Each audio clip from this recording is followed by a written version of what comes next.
Hello നമസ്കാരം, welcome to Kalam's kitchen. നമുക്ക് എങ്ങനെ നല്ലൊരു പത്തിരി ഉണ്ടാക്കാം എന്ന് നോക്കാം.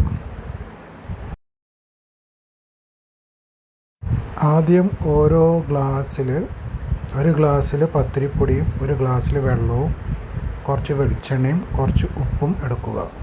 അടുപ്പത്ത് പാൻ വെക്കുക. അതിലൊരു ഗ്ലാസ് വെള്ളം ഒഴിക്കുക, കുറച്ച് വെളിച്ചെണ്ണ, കുറച്ച് ഉപ്പ്.